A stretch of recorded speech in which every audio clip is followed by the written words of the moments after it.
প্রত্যেকটা বিষয় নিয়ে আলোচনা হয়ে গেছে। তবে আমার যেটা মনে আসছে সেটা আমি বলছি। সেটা সবার প্রথম, আমার জীবনে সর্বপ্রধান যে সে আমার ঠাকুর। ঠাকুর যেইভাবে আমাদের বলেছেন সেইভাবে আমাদের জীবনে যত কষ্টই হোক না কেন আমরা তার কথা মেনে চলব। দুঃখ কষ্ট যাই আসুক না কেন, ঝড় তুফান যাই আসুক, ঠাকুর আমি তোমাকে ছেড়ে যাব না, আর প্রত্যেক সময় তোমার কথা মেনে চলব।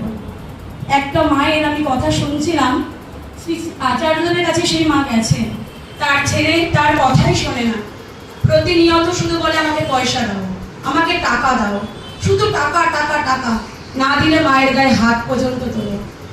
তখন আচার্যদের কাছে গিয়ে বললেন আমি কি করব, ও তো সারাদিন টাকা টাকা বলে দিবি টাকা। বলছি টাকা দিলে তো নেশাভান করছে, আর ঠাকুরের প্রতি তো মনই নেই, ইষ্টপ্রীতিটাও ও করে না। বলছে তাও আমি তোকে বলছি তুই টাকা দিবি। তো মা ভাবছে কি বলছেন আচার্যদেব, টাকা দিতে বলছেন? বলছে ওকে বলবি রোজ একটা খাতার মধ্যে বীজ মন্ত্র, যেটা রাধাস্বামী রাধাস্বামী লিখতে 100 বার, তুই 100 বার করে লিখবি আর 100 বার করে মুখে বলবি, তবে তোকে আমি 100 টাকা দেব। এইভাবে ছেলেটা বলছে দেবে তো, লিখলেই দেবে তো? বলছে তুই লিখেই দেখ না, মুখে উচ্চারণ করে লিখবি কিন্তু, আর আমার সাথে দীক্ষাপত্রের কাছে ডিপি ওয়ার্কে বেরোতে হবে।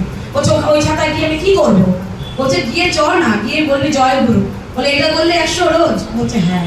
এইভাবে চলছে, রোজ ও এক খাতার মধ্যে রেখে উচ্চারণ করে লেখে, আর ওর মা 100 টাকা করে দেয়।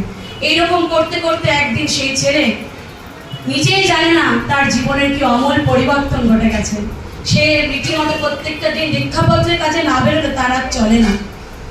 সে আর কেউ নয়, নাম বলবো না, সে 68 মন্দিরেরই এখন সে একজন কর্মী, যার এখন জীবন শুধু ঠাকুর ঠাকুর ঠাকুর।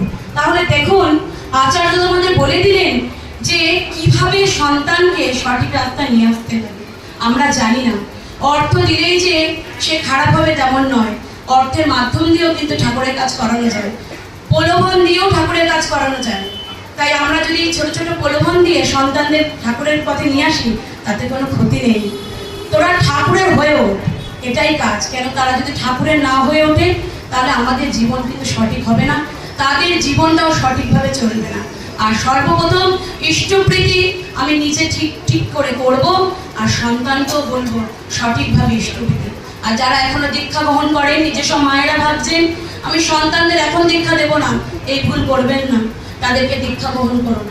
মাতা পিতা যদি না ধরায় তাহলে কে ধরাবে? যাক আমি